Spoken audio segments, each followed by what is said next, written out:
nos sentimos sozinhos nesse mundo, não entendendo por que acontecem as coisas de ruim ou de bom, ou sei lá o que seja, mas Jesus Cristo tem essa mensagem, essa promessa, né? Você não está sozinho. E a promessa maior é que Ele vai voltar a esse mundo para acabar com todo o sofrimento, enxugar dos nossos olhos todas as lágrimas. Né? Além do rio, nós estamos vendo esse lado de cá, mas quando nós atravessarmos para lá, com Jesus Cristo, nós vamos ter uma vida de plena paz, plena alegria. Nós vamos cantar essa música além do rio. Eu estava cantando essa música, né, antes de começar o culto, né, passando, né? Vocês conhecem essa música, Além do Rio? É do Inário, né? São músicas do Inário, né? As duas. São coisas que nós ouvimos todos os dias aqui na igreja, que existe um lugar melhor, que vai existir um lugar que não vai existir doença, sofrimento, né? Então essa música fala disso, né? Tenho ouvido de uma terra linda, encantada,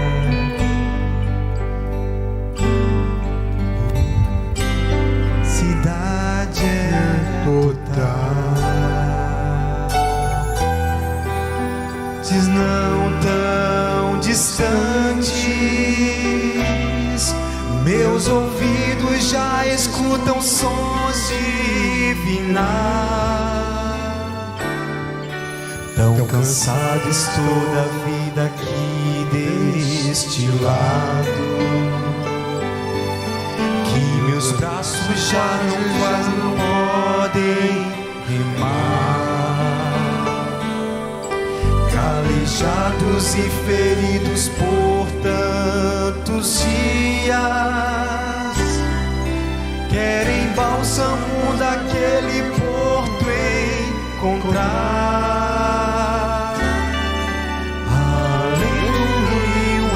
Existe um lugar pra mim, além do rio existe paz. Além do rio a vida não terá mais fim, e com Jesus irei morar.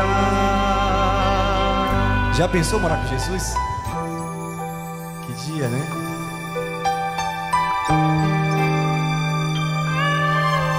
Tenho já sonhado com aquelas moradas que olho algum aqui não viu e nunca verá. Tem beleza incapaz de ser comparada, pois a glória do Senhor presente está.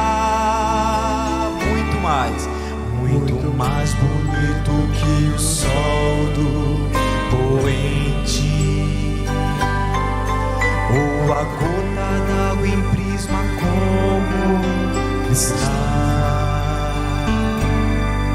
É o encontro de irmãos de fé redimidos. Bem forte agora. Compensou viver no será final. Além do rio existe um lugar pra nós. Além do rio existe paz. Além do rio a vida não terá mais fim, e com Jesus irei morar.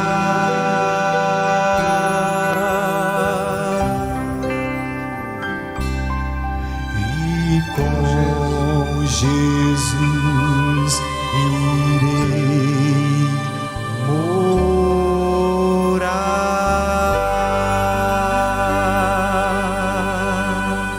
Quem quer morar com Jesus aqui diz amém. Amém, glória a Deus.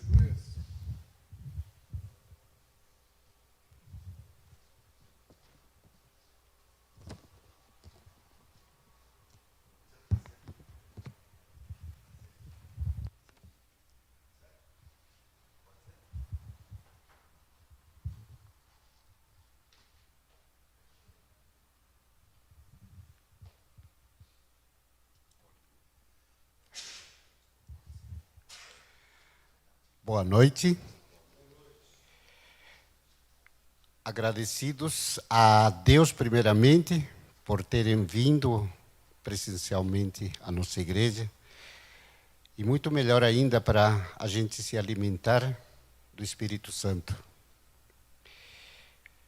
Essa noite temos uma mensagem em Marcos 8, 34, 35.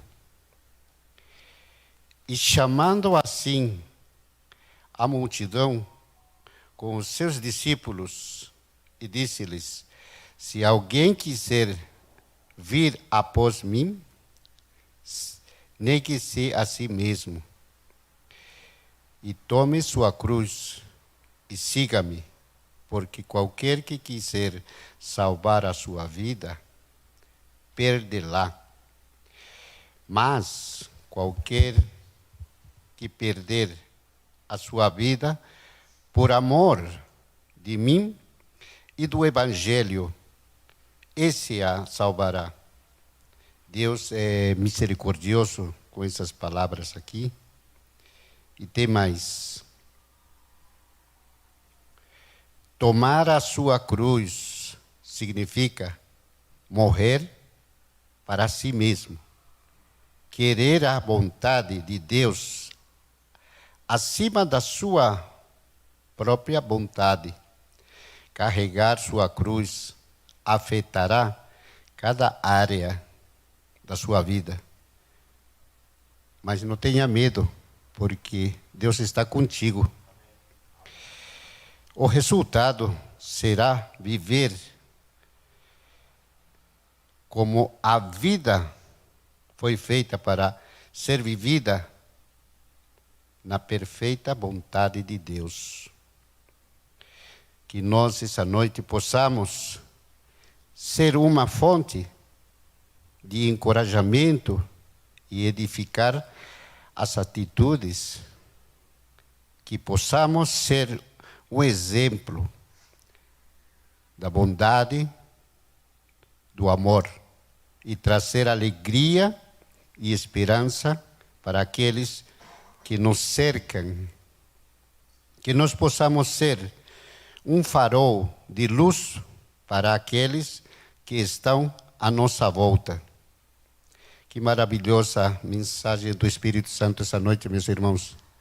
Porque só assim nós poderemos alcançar até a eternidade, nos alimentando mais e mais e mais sobre a palavra de Deus, estudando a Bíblia, meditando e, como sempre, reforçando.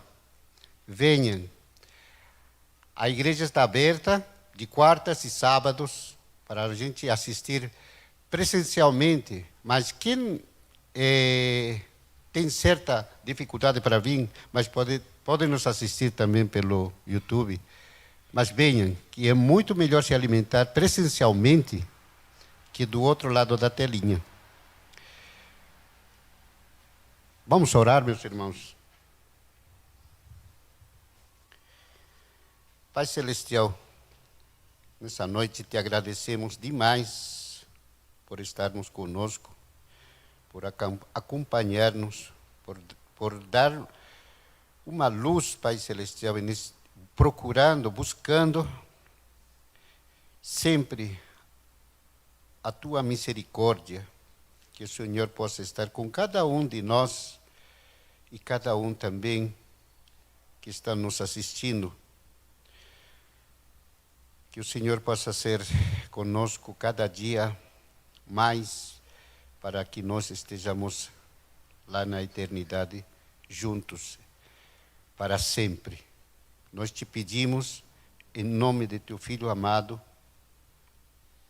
que o Senhor é a resposta, o fim, o começo e o fim. Amém, irmãos.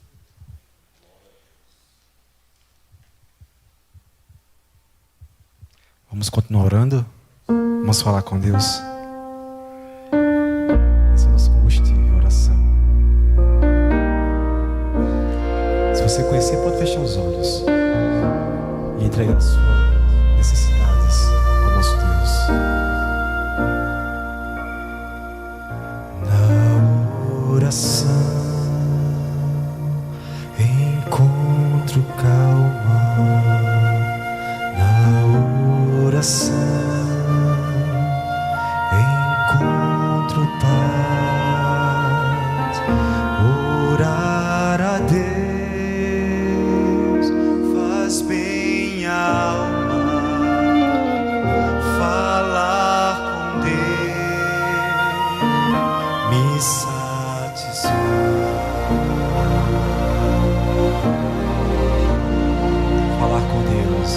falar com Deus, que privilégio, abrir a alma ao Criador, sentir que os céus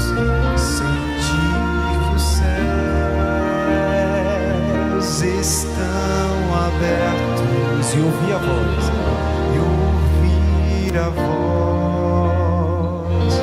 do Salvador.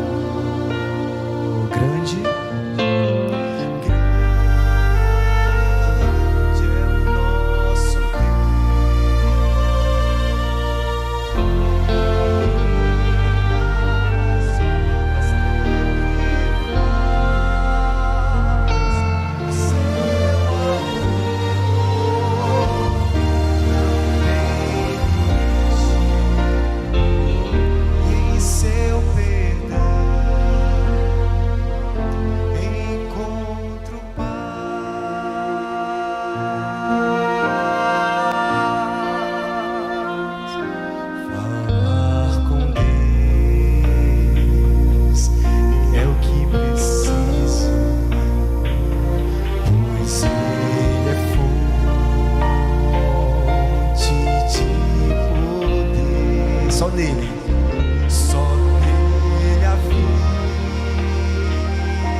é o nosso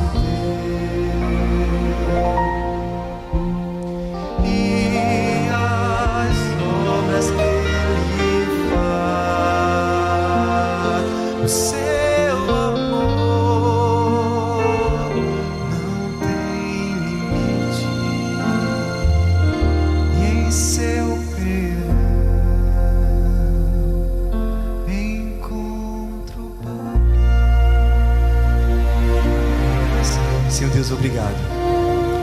Obrigado por essa paz que nós estamos sentindo aqui nesse momento, Senhor Deus. Porque nós temos a certeza quando nós abrimos os nossos lábios, Senhor Deus, para exaltar o Teu santo nome. O Senhor mesmo vem do céu e abençoa as nossas vidas, Senhor Deus. Só o Senhor sabe o que nós deixamos em casa, o que nós passamos hoje. Mas nós temos a certeza, Senhor, que através da oração nós já estamos transformados pelo poder do sangue do Teu Filho Jesus Cristo Jesus. Senhor Deus, que nesse culto, Senhor Deus, a Tua palavra, daqui a pouquinho, nós possamos ouvir a Tua voz falar diretamente a nossa necessidade, Senhor Deus. Nós não queremos ouvir o que nós queremos ouvir, mas o que Tu queres falar conosco, Deus. Então, por misericórdia, nós oramos assim, em nome de Jesus.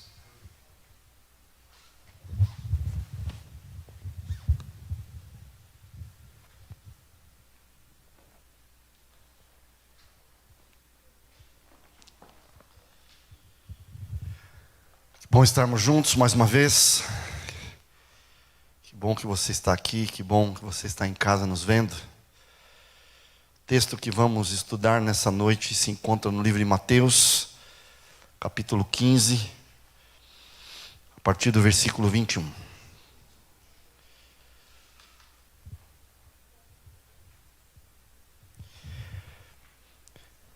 Mateus, capítulo 15, a partir do versículo 21 será o texto. Até o versículo 28 será o texto para a mensagem dessa noite. Podemos ler? Mateus 15, 21. Partindo Jesus dali, retirou-se para os lados de Tiro e Sidom. Eis que uma mulher cananeia, que viera daquelas regiões, clamava dizendo: Senhor, filho de Davi, tem compaixão de mim. Minha filha está horrivelmente endemoninhada. Ele, porém, não lhe respondeu palavra. E os seus discípulos, aproximando-se, rogaram-lhe: despede-a, Senhor, pois vem clamando atrás de nós. Mas Jesus respondeu: não fui enviado senão as ovelhas perdidas da casa de Israel.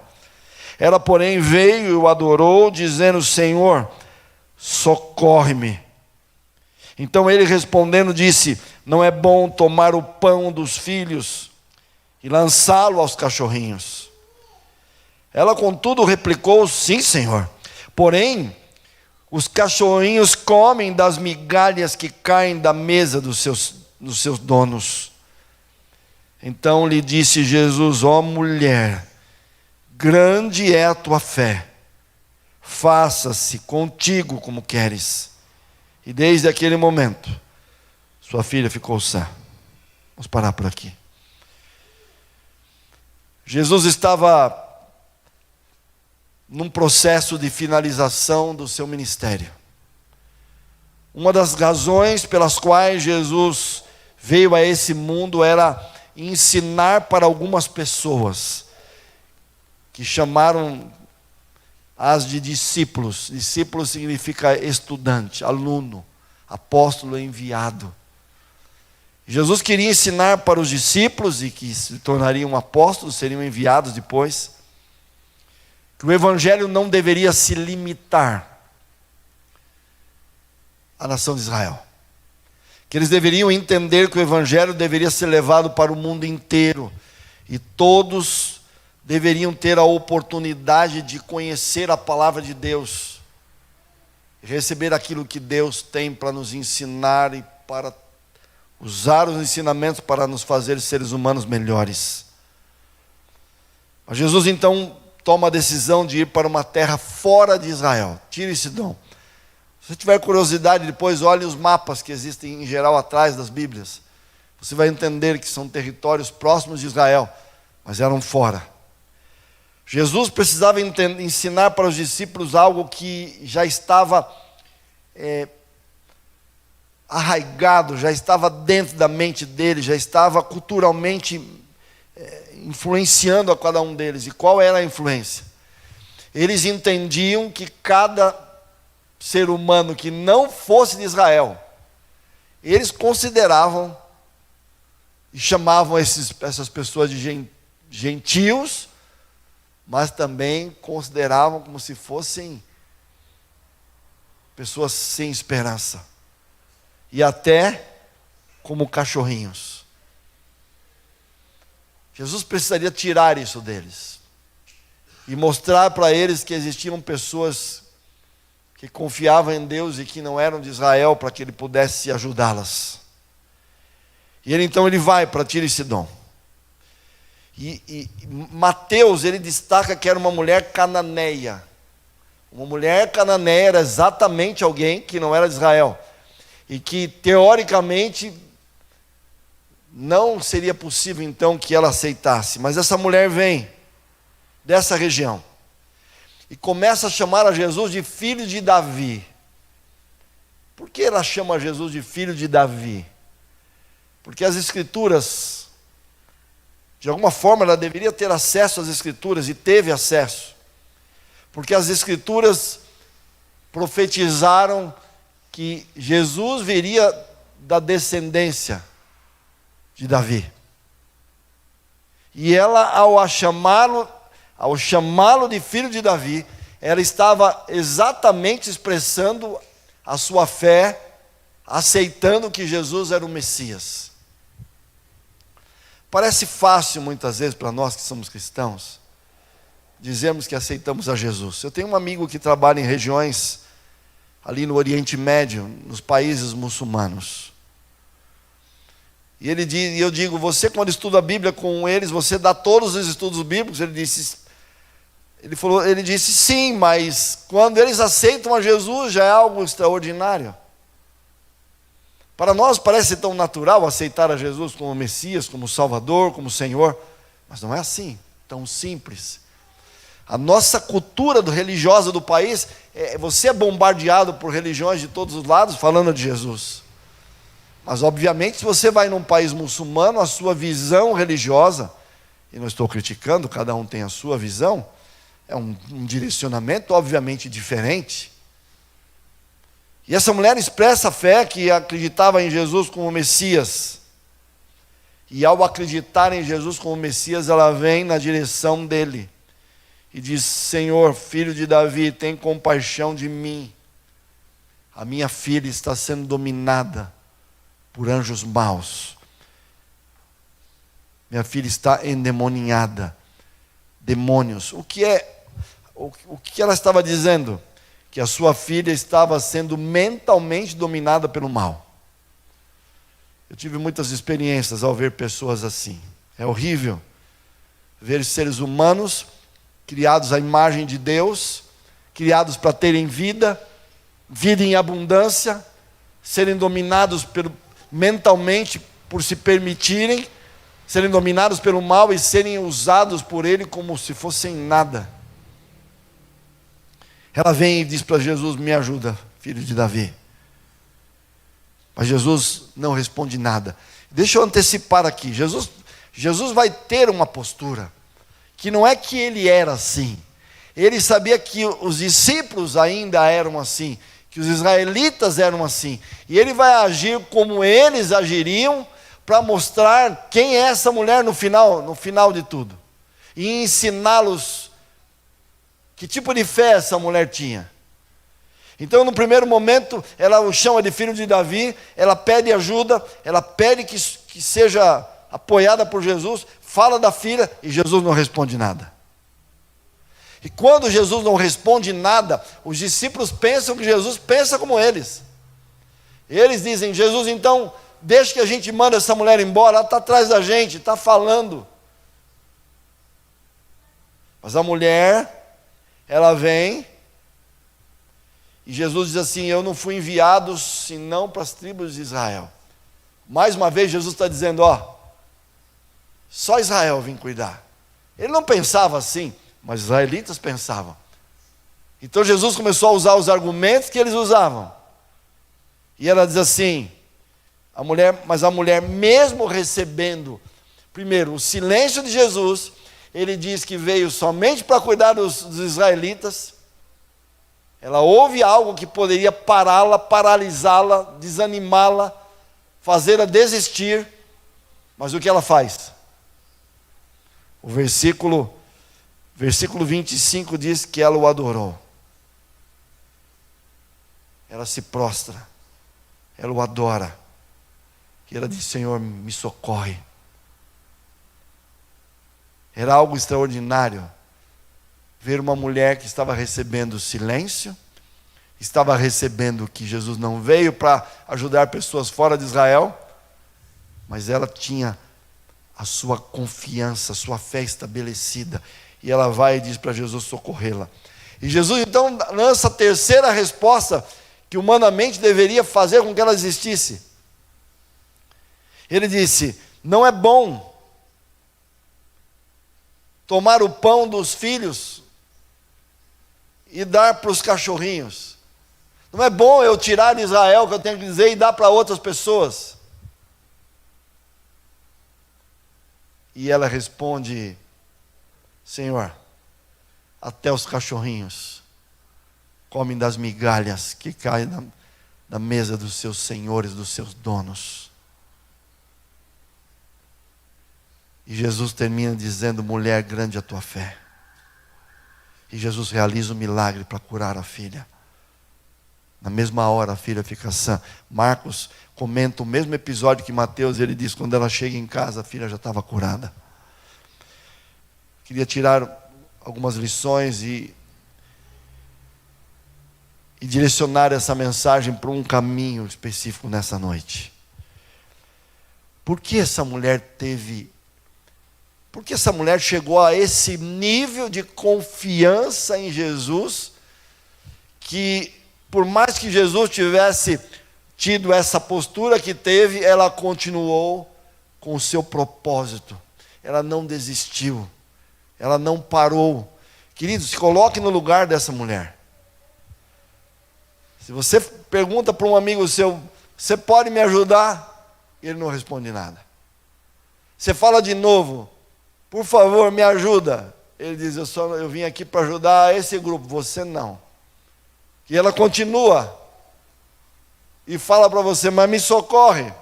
E você fala, não, eu não vou dar pão para os cachorrinhos. E você insistiria ainda, dizendo, não, mas eu ainda prefiro como das migalhas. Vocês entendem o nível de aparentemente, Jesus estava fechado, como eu disse, mas ele estava agindo como um israelita agiria. E qual era a diferença dessa mulher? Essa mulher tinha uma confiança, uma fé arraigada, solidificada, aprofundada em Cristo. A Bíblia não dá razão, não explica de onde essa mulher veio. Só diz que era uma mulher cananeia que estava de Tiro e Sidom. Agora, como ela havia obtido esse conhecimento, a Bíblia não destaca. Mas, pelas suas frases, pelas suas respostas, era alguém que havia estudado as Escrituras. E a minha pergunta que vai ser respondida nessa noite: como eu faço para ter fé? Você já olhou para alguém e disse assim, você podia orar por mim? Porque você tem mais fé que eu. Eu já ouço muito isso. Ora por mim, porque você tem mais fé que eu. Será que a fé de uma pessoa pode ser maior que a fé de uma outra pessoa? Primeira resposta, sim. Sim. Por que sim? Porque fé é um resultado de algo que nós devemos fazer. E eu vou dizer já. Mas aí eu lanço a segunda pergunta antes de explicar. Será que Deus olha para uns e Ele diz assim, para aquele darei a fé um pouco maior, para você menos, para você médio, para o outro mais? Será que Deus, ao olhar para as pessoas, Ele determina qual é o nível de fé que cada um terá? Será que está nas mãos de Deus essa definição? Já vou responder, não. Ao entendermos como nós vamos obter fé, vamos entender que a nossa fé, a quantidade de fé, o nível de confiança que temos em Deus, está diretamente ligado ao quanto nós o buscamos e o quanto nós nos deixamos ser transformados para sermos como Ele e, como resultado disso, confiarmos nele. Se eu pudesse achar um sinônimo para fé, eu colocaria confiança em Deus. No livro de Romanos, no capítulo 10, Paulo, ele nos dá um direcionamento de como obter fé. Paulo diz assim, Romanos capítulo 10,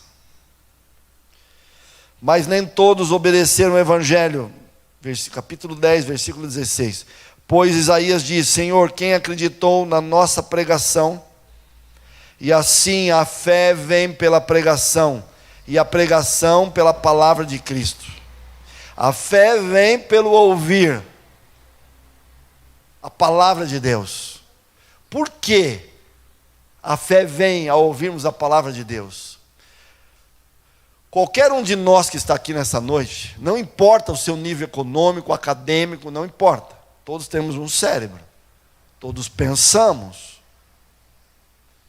E há uma lei divina, que quando nós usamos os olhos para ver, ler, o ouvido, obviamente, para ouvir, e os 5 sentidos, e nós o utilizamos para buscar informações que nos tragam conhecimento de Deus, como o estudo da Bíblia. E nós oramos antes para que o Espírito Santo utilize a palavra de Deus para nos mudar. O que vai acontecendo? O Espírito Santo, ele pega as palavras da Bíblia, ele pega as histórias, ele pega os ensinamentos que vão entrando na sua mente através da pregação ou da sua leitura, e ele usa essas informações para transformar a sua maneira de pensar, para mudar a sua maneira de pensar, para renovar, para reconstruir, para reavivar. Posso usar vários sinônimos. Para que nós, progressivamente, ao buscarmos a Deus, nós progressivamente tenhamos uma mente que venha a confiar cada dia mais nele. Como é que é a nossa vida entre nós? Por que nós passamos a confiar progressivamente em alguém? Na medida em que nós conhecemos alguém, nós dialogamos com alguém, nós convivemos com alguém, e a nossa mente começa a fazer uma análise de quem é essa pessoa, onde nasceu, o que fez, onde viveu, o que faz, o que come, tudo. Quanto mais nós conhecemos alguém, ou nós tomamos a decisão de dizer assim, não dá para confiar, ou nós começamos a progressivamente a entender o quê? Podemos confiar. A confiança é o resultado do relacionamento. Se eu vier aqui e apresentar um amigo para vocês, digo assim, pessoal, vocês podem confiar 100% nesse meu amigo. Podem se abrir, podem falar o que quiserem. Estou dizendo que vocês podem confiar. Tudo bem, por vocês confiarem já em mim, vai ser um apoio inicial dizer que vocês podem confiar nele, porque vocês vão dizer, o pastor me disse que pode confiar. Se o pastor disse, acredito que pode mesmo. Mas você consegue imediatamente confiar nele, mesmo que eu garanta que é alguém de confiança? Tudo bem, isso pode viabilizar o início já mais acelerado de uma amizade com a pessoa, mas você fará a mesma coisa. Eu já recebi, eu tenho um amigo, muito amigo, que um dia ele disse, você pode confiar nesse meu amigo. E eu entrei confiando nesse amigo. Esse era maravilhoso, esse não era. Mas ele mesmo não havia percebido que esse amigo que ele indicou não era como ele pensava. Mas já há uma indicação, já há uma facilidade de interação. Mas você terá que conviver para confiar. Alguns você confia mais rápido, outros você confia menos, depende da pessoa. E não é diferente com Deus. Quando você lê a Bíblia, Deus fala com você. Quando você ora, você fala com Deus. E há uma troca, você ora, Deus fala pela Bíblia, Deus pode usar pessoas também. Mas a fé vem pelo ouvir, pelo ler, por receber. Eu vou recebendo a palavra de Deus, minha mente vai sendo preenchida com a palavra de Deus, e progressivamente eu confio nele. Os meus sentimentos se renovam, a minha motivação se renova, a minha expectativa é mudada. Eu percebo que Deus é um ser real, Ele interage comigo, Ele se mostra para mim. Algumas pessoas confundem fé com fideísmo. O que é fé, o que é fideísmo? Fideísmo é um termo usado para dizer que alguém tem que confiar em algo que ela não tem nenhuma evidência para confiar. Tem nenhuma prova, nenhuma razão, mas confia. Eu já vi gente assim, feche os olhos e pule. Se você tem fé, pule. Isso não é fé. Deus nunca pediu que nós tenhamos uma fé sem que Ele se mostre para nós antes. Deus se apresenta pela Bíblia, Deus se apresenta pela natureza, Deus coloca pessoas para serem usadas para que você o conheça. Deus age na sua vida e você percebe que algumas coisas não podem ser por acaso, você percebe que há uma intervenção. Vou dar um exemplo aqui. Uma vez eu era novo, tinha 17 anos, eu fui ali para a região de São Paulo, Zona Sul, eu estudava num cursinho chamado Universitários, e eu me lembro até hoje que eu fui atravessar uma rua, e quando eu estava atravessando a rua, eu percebi que um carro veio com toda a velocidade e não daria tempo de eu ir até a calçada. Eu me lembro que eu disse, Deus, me ajuda, alguma coisa assim. E parece que eu pisquei e quando eu abri os olhos eu estava na calçada. Eu vi nitidamente que havia tido alguma intervenção divina. Não dava para dizer, eu sabia que não daria, eu estava a 3 metros da guia, e é como se eu piscasse, fizesse assim, já estava na guia. Deus se mostra de muitas maneiras para que a gente entenda que Ele existe. O apóstolo Paulo diz em Romanos 1, que a natureza, tudo que foi criado, faz com que nenhum ser humano possa desacreditar na existência de Deus. Paulo diz que o ser humano que olha para a natureza, os animais, as flores e tudo que a gente vê, são provas da existência de um Criador, que não há desculpas para alguém dizer assim, Deus não existe. Hoje eu falava isso com um amigo. Eu disse, você já viu uma criança nascer? Ele falou, não, eu vi o parto, os 2 partos da minha esposa. É sobrenatural. Um ser humano sair de dentro do outro. Vocês já viram? Alguém já viu? Não filme. Real. Já viram real? Filme é uma coisa, é bom já. Mas real é uma coisa extraordinária. Você olha e fica petrificado, abre uma barriga, sai um ser humano. Não dá. Como isso seria algo do acaso? Há um planejamento por trás disso. Há uma evidência que há um Criador que detalhou tudo isso. E ao nos relacionarmos com esse Criador, que dá evidências da existência dele, Ele nos chama para termos fé, não uma fé cega como o fideísmo. Fideísmo é fé cega. Deus não exige de nós fé cega. Deus exige, entre aspas, aliás, Deus não exige nada. Deus, por amor, nos chama para confiarmos nele quando nós não sabemos tudo o que vai acontecer. Mas pelo fato de já termos visto provas, evidências do cuidado dele para conosco, por estudarmos a Bíblia e vermos como Deus atuou ao longo da história, isso nos assegura que Ele agirá no futuro, que Ele nos conduzirá no futuro, que Ele fará por nós alguma coisa no futuro. Quantas vezes,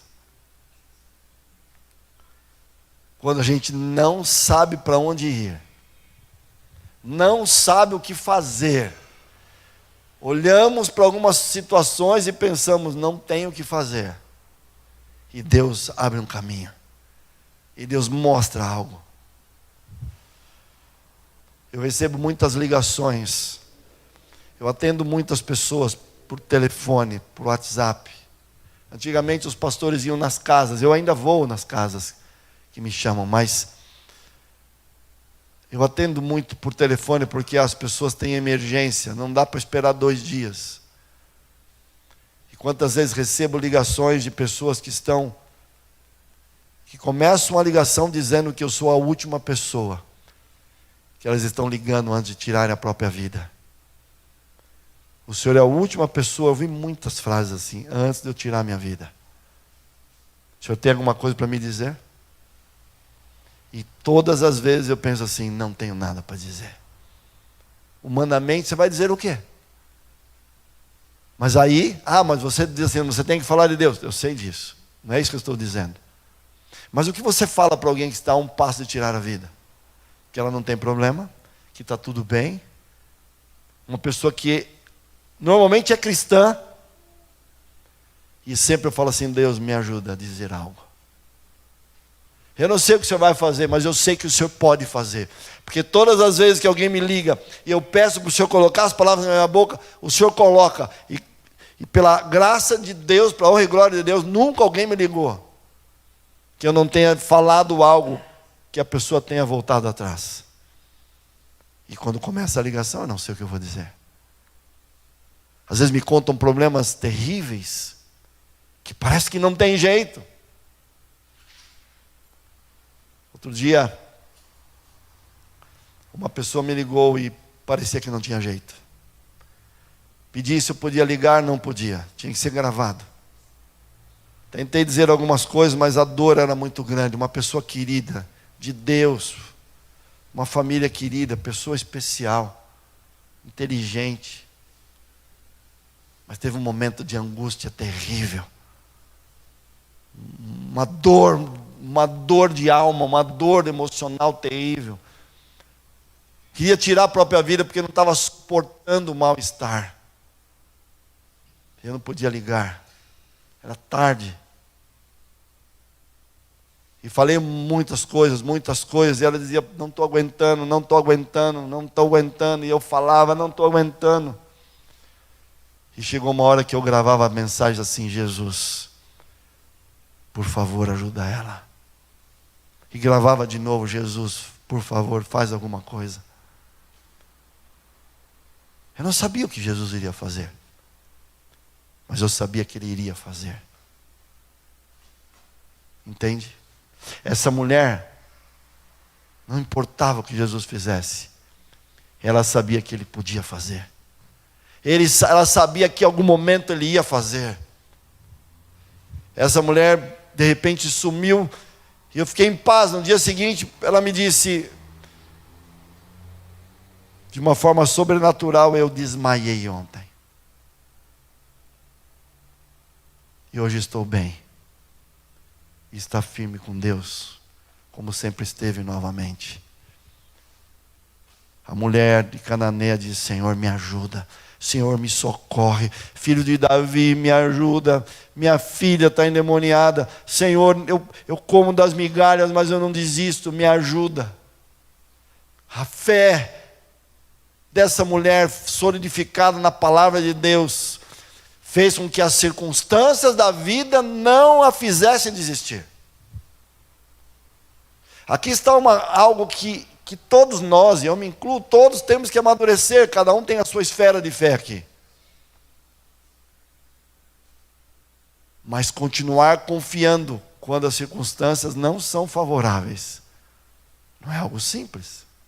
Confiar quando você está desempregado, confiar quando o trabalho não vem, confiar quando o dinheiro não vem para pagar as contas, confiar quando tantas situações acontecem. E a gente tem que dizer, não, apesar de tudo, eu continuo confiando. Querido, isso não é algo que eu produzo, isso não é disciplina, isso não é um esforço humano. A fé não é algo produzido por nada. A fé, ela é desenvolvida quando eu ouço a voz de Deus pela palavra dele.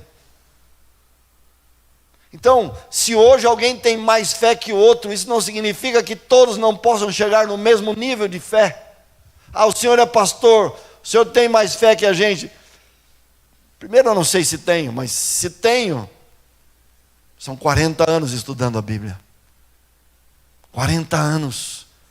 Lendo, relendo inteiro a Bíblia, anos por anos, 4 anos de teologia, 2 anos de mestrado, estudando, continuo estudando, orando. E dizendo, Deus me ajuda, Deus me ensina, Deus me transforma, Deus não me deixa, me ensina a orar melhor para que eu permita que o Senhor me transforme. Me ensina a ler do jeito que o Senhor pode falar mais comigo. Todo dia pedindo, todo dia lutando. Não sou... Existe ser humano melhor que o outro. A diferença entre um ser humano e o outro é o quanto ele luta para ser o que Deus espera que ele seja. E aí, ao nos colocarmos no raio de ação do Espírito Santo, Ele vai nos transformando a imagem dele, a imagem de Jesus. E óbvio, a nossa confiança vai sendo progressiva, porque vamos sendo mais transformados à imagem do Senhor. E isso não é privilégio de algum, é o privilégio de todos. Todos podem fazer isso. A questão é o quanto nós nos dedicamos. Às vezes olhamos para alguém que tem fé, mas não queremos fazer o que ele fez para chegar naquele ponto.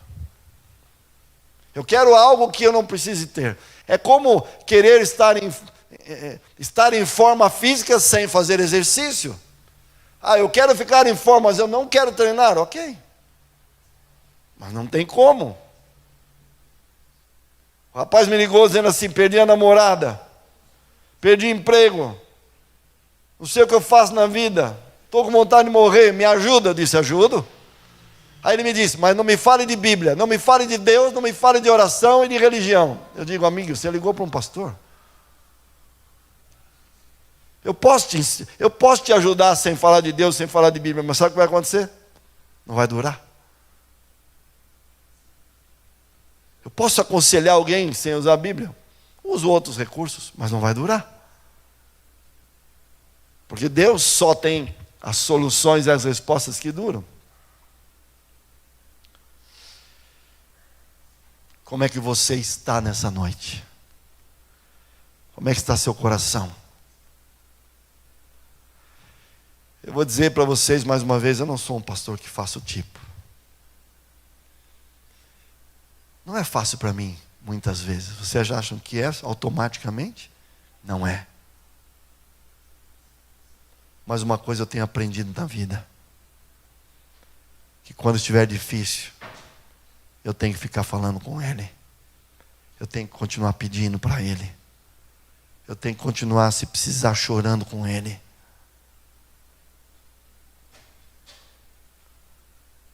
Não sei se contei aqui dos meus filhos, que uma vez acordei às 3 da manhã, contei, não pegava no sono. Não sei se contei. Uma noite preocupada com meus filhos. Vocês sabem, a gente cria os filhos nos caminhos de Deus. E começam a ir para a escola, se relacionar, e tanta influência. E eu preocupado com meus filhos. E um mal-estar tomou conta de mim. Eu não conseguia dormir. Eles não estavam fazendo nada de errado. Veio um receio, veio um medo, veio uma insegurança. E aquilo me dominou, aquilo me fazia... Comecei a passar mal, aquilo me tirou o sono. Eu fui para o banheiro para minha mulher não me ver, estava chorando, estava com mal-estar, não tinha razão, era uma pressão do mal terrível. Chegou uma hora que eu não estava aguentando. Fui para a sala, 3h15 da manhã. Onde moro hoje? Me ajoelhei no tapete da sala, me prostrei e comecei a chorar. E dizer: Deus, ajude para que meus filhos fiquem perto do Senhor. E ali, orando, de repente entrou no meu celular uma mensagem. Quem manda uma mensagem para o outro 3h15 da manhã? Era um pastor que trabalhava comigo. Não tinha intimidade para ele me mandar alguma coisa. Éramos amigos assim. Tudo bem, como vai? Era um amigo até um pouco mais próximo, mas não era um amigo de conviver, de mandar coisas, mas ele me mandou uma mensagem. Eu não tenho de cabeça a passagem, mas a mensagem dizia assim: Deus dizendo na mensagem: filho, eu sei que você chora. Eu sei que você está... Eu estou parafraseando o versículo. Eu sei que você está preocupado com teus filhos. Mas eu vou trazer eles de volta. Eu vou mantê-los com você. Não chores. Era Deus falando ali diretamente comigo. Quando eu li isso, imediatamente eu disse: Deus, obrigado. Algo tão... Quem sou eu? Eu pensei, diante do universo, sou uma poeira, um nada. Mas para Deus eu sou um filho. Sou um ser humano que Ele ouve. Que Ele vê quando a gente chora. Ele vê quando o peito aperta. Um dia o rei Ezequias ia morrer, ele chorou, virou para a parede. Isaías falou para ele: você vai morrer, organiza a tua casa. Acabou. Ele estava doente e Isaías sai do quarto dele, o profeta Isaías, o rei Ezequias, ele vira para a parede, começa a chorar e começa a dizer: Deus, eu não queria morrer, Deus, eu tenho feito sua vontade, eu não queria morrer. Isaías estava no pátio, ele volta. Ele entra no quarto do rei Ezequias assim: assim diz o Senhor, rei Ezequias, eu ouvi a tua oração, eu vi você chorando. Te darei mais 15 anos de vida. Deus sabe quando a gente chora, quando a gente tem dor, quando a gente não sabe o que fazer. E a mulher de Cananeia é o nosso exemplo. As circunstâncias não a pararam. A sua fé superou a aparente indiferença de Jesus, a aparente desprezo. A fé dessa mulher continuou. Quando todas as circunstâncias pareciam dizer para ela que ela estava perdendo tempo. Volta para casa nessa noite, dizendo: Jesus, me ajuda a crescer e ter mais fé. Mas enquanto eu não tenho, me ajuda. Vou citar um último exemplo bíblico. Você se lembra daquele texto de um homem que tinha de um homem que tinha um filho que Satanás jogava no fogo, na água para o matar. Ele leva para os discípulos orarem, os discípulos oram, não resolvem. Aí Jesus desce do monte da transfiguração com Pedro, Tiago e João. Ele pergunta o que está acontecendo. Ele entende o que estava acontecendo. E o pai do menino fala assim: Senhor, me ajuda. Meu filho está passando por isso e por isso. O inimigo joga no fogo, na água para o matar. Jesus fala assim: há quanto tempo lhe sucede isso? E ele diz assim: desde que ele era menino, desde que ele era novo. Era como Jesus dissesse: há quanto tempo você está tentando sem mim? Há quanto tempo você está tentando buscar soluções sem mim? Aí Jesus diz assim, aí o homem diz assim para Jesus: se o Senhor pode fazer alguma coisa, por favor faz. Jesus fala: se eu posso. Tudo é possível para aquele que crê, Jesus disse.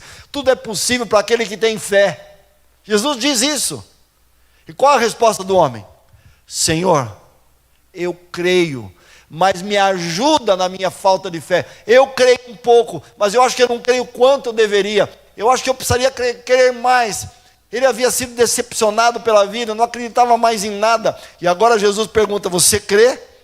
Senhor, eu creio, mas eu entendo que falta, eu ainda não tenho toda a fé.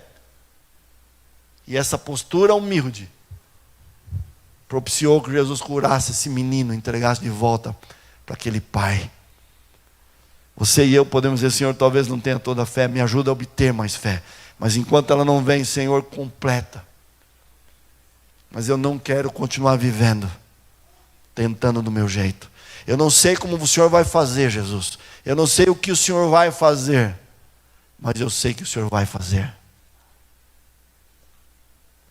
O leproso se aproximou de Jesus um dia e disse assim: Senhor, se o Senhor quiser, pode me curar.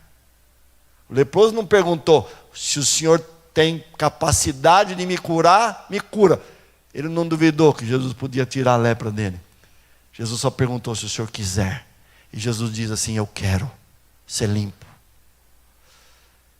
Que essa noite você volte para casa. Você tem lutas, problemas, eu sei. Você não é diferente de mim. Mas volta para dizer: Jesus, eu preciso crescer. Eu preciso ler mais a palavra de Deus. Eu preciso me entregar mais. Eu preciso confiar mais. Mas o Senhor sabe, eu estou passando por isso. Me ajuda a confiar.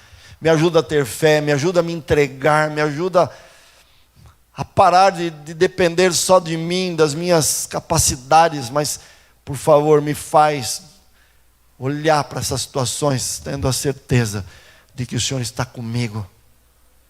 E que de alguma forma o Senhor vai me ajudar a superar, a vencer algo que está tirando a sua paz, a sua noite de sono. Vamos fazer isso. Que tal orarmos agora? E mais uma vez entregarmos para Deus a nossa vida, pedindo que Ele faça de nós homens e mulheres de fé. Homens e mulheres segundo o coração dele. Vamos fazer isso? Quero orar um pouquinho? 30 segundos, depois faço uma oração. Vamos fazer assim? Entrega a sua vida, fala para Ele que você precisa dEle.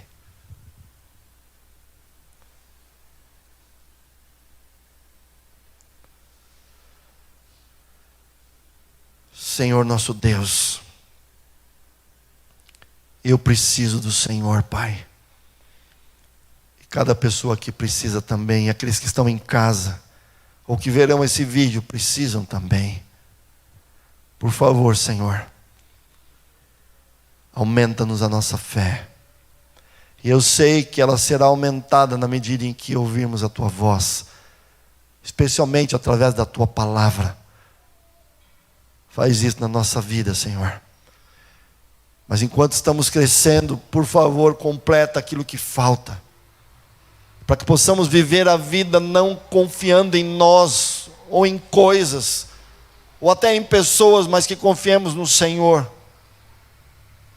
Que pela fé possamos superar, enfrentar desafios e ter a certeza de que seremos vencedores. Leva a gente para casa, Pai, com paz, com esperança, com o coração preenchido e com a certeza do hoje e do amanhã melhor. Mais uma vez te pedimos todas essas coisas no nome de Jesus. Amém. Que Deus abençoe. Aproveitem para dar um carinho, cumprimentar as pessoas que estão em volta de você. Façam isso. Que Deus abençoe.